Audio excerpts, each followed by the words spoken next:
Hello and welcome back to my RC channel. I'm Andy RC, and today I'm taking a look at the Cheerson CX-32S, which has kindly been sent in for review by Banggood.com.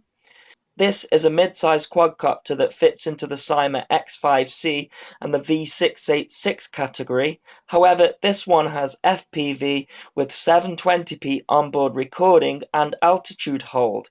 So let's take a look at what you get in the box. It's quite a big box, this one, but I will be throwing that away, so that's not too much of a problem. We have the quadcopter itself, which comes in black and white colours. It comes with a 2S 450mAh battery, but still using a micro lossy connector. I have a feeling that the 2S is being down-regulated to 5 volts, because the motors appear to be the 8.5mm cordless motors as used in micro quadcopters. They are mounted in a horizontal position in the arms and the motors are geared. I like how the quadcopter looks. It has this UFO feel about it. It feels really lightweight. The camera comes already attached to the quadcopter's battery cover and is already plugged in ready for use.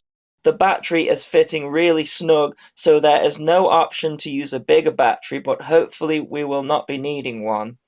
The battery is removable, so you can buy spares. The battery does have a balance port, so you can use it with a hobby-grade charger if you wish. There is also an on and off switch, which is a welcome feature for me. We have the transmitter, which requires 4 AA batteries, which are not included. We also have the already attached 4.3-inch FPV screen, which requires 4 AAA batteries. I'm not too sure about this feature, as LCDs usually suck up a lot of juice, and it's best to use rechargeables here or modify it to house a small LiPo. I must state at this point that on this model that has been sent in for review, the LCD is defective. It doesn't turn on. I understand that when there is no video signal received from the quadcopter, then the screen should go blank. However, this one never powers up. I proved this by finding the FPV signal on my FPV goggles. I did take the monitor apart and I think I know the issue. The negative wire of the battery seems to be wired up to the red positive wire and vice versa. I would usually expect a reverse polarity protection on a device like this, so it might not be the issue. Either way, I can't get it to work. When I connect a multimeter up to the terminals, I can see that the correct 6 volts is being provided to the monitor. Usually, I would not carry on with a review with an item that turned up defective. However, despite this, I have to say I have been really impressed with this machine, so I want to show you guys the rest. Also, Banggood provide the best customer service out there when it comes to the RC hobby. When an item turns up with an issue, you just need to contact their customer services and they will sort you out, no problems. They always go the extra mile. They are my online RC shop of choice for that reason. Now that I have the monitor apart, we can see that it is using a long-range biquad antenna, which is a directional antenna, so you will be having to point the monitor in the direction of the aircraft to get a good picture. The monitor does also go black screen, and in my case it isn't working at all, so I will be using my FPV goggles to look at the FPV signal coming from the quadcopter. The FPV monitor has an adjustment screw which allows you to change the angle of the screen and then tighten the screw to hold it at the desired angle. It is using 5.8 GHz for the video frequency. There is a button which allows you to cycle through 8 different Boscam 5.8 GHz frequencies if you are flying with other people.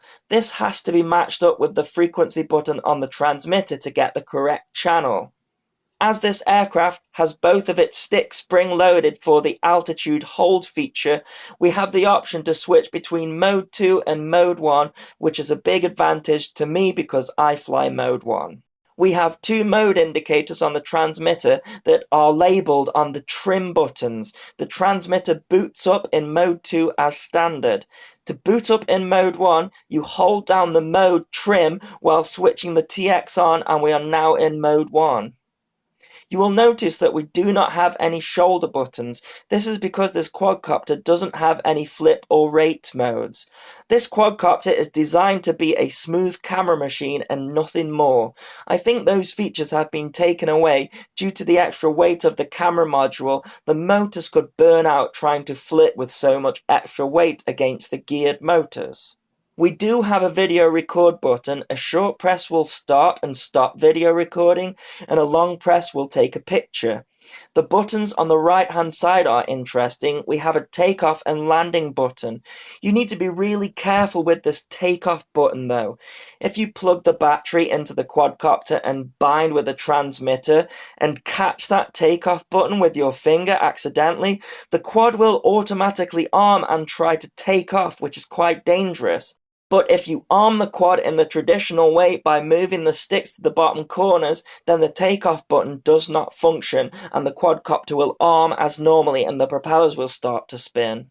The landing button, of course, does work while the quad is flying, and of course, we will check that out more in the flight test. In the box, we also have the USB charging cable, some prop protectors, a screwdriver, and a spare set of props. The props look a really nice design. You will also need to provide your own micro SD card to record the 720p footage. I am using a 32GB Class 6 card.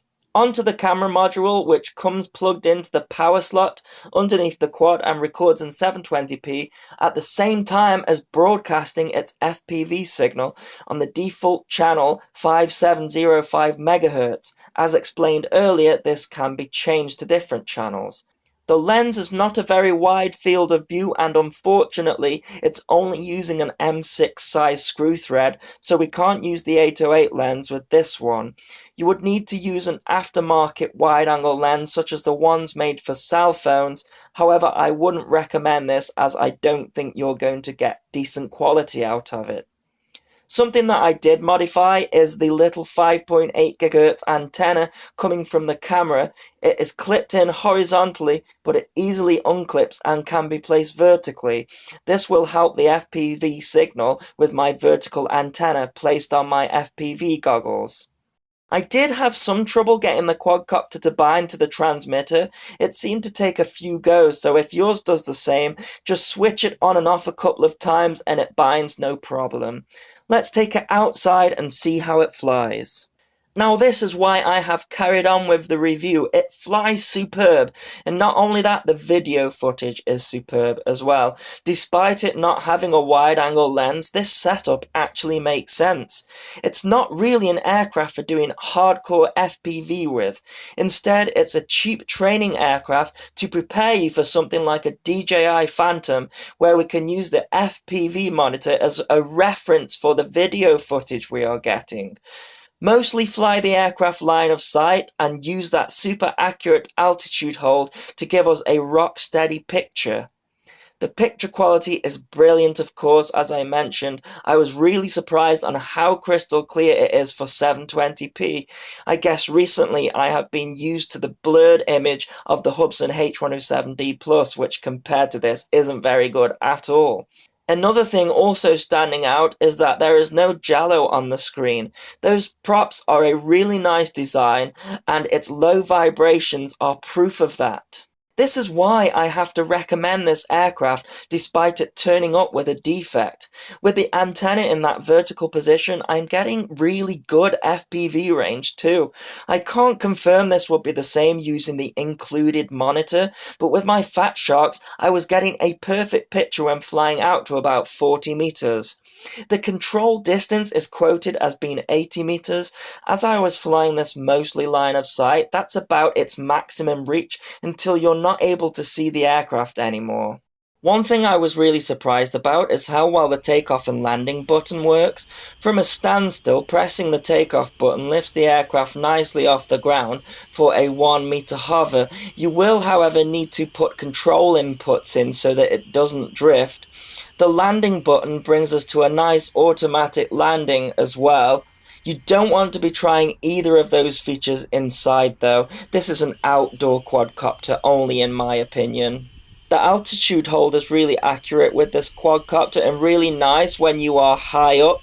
trying to get some nice aerial footage. When you are so high up, it's not easy to see with your eyes the aircraft lifting up and down, so the altitude hold is perfect for that, for getting some nice stable footage. One point in the flight, I was 100% reliant on the altitude hold when I decided to fly really low.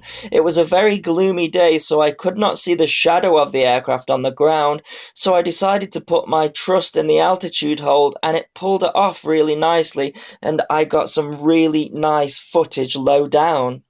As mentioned earlier, the aircraft only has one rate. I have to say though, it's perfect for this type of aircraft, where we are trying to get some nice video footage. Interestingly, the throttle does have an exponential built into its ascent, which is really clever. If you lift the throttle up, then the quadcopter will go into a slow climb, but if you keep the throttle held in, then the quad will start to lift up fast after a couple of seconds.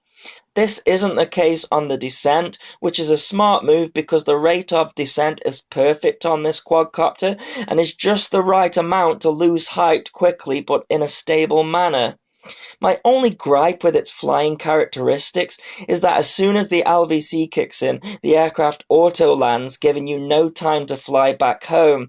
I can see why they have done this so that it preserves the battery, but it would have been nicer to have an early LVC so that we can fly back home. It does have blue LEDs all round and 2 red LEDs on the back so that you can fly it in the dark if you wish. Here is the DVR footage, which is taken from my FPV goggles. We have a red flashing light to show that we are recording video. We have an SD card indicator to show that we have enough space on the SD card to record. We have a picture of a camera which flashes red when you take a single picture. And also a battery monitor which did not seem to correlate to anything on my model. It just said that I had a full battery through all of the flight, which wasn't true. So, as you can see, this is a really nice flyer, and despite that monitor defect, I do think it's a really good buy.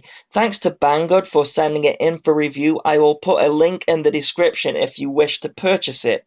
You can get it for around 62 GBP, which is much cheaper than the Hubsan H107D Plus offering.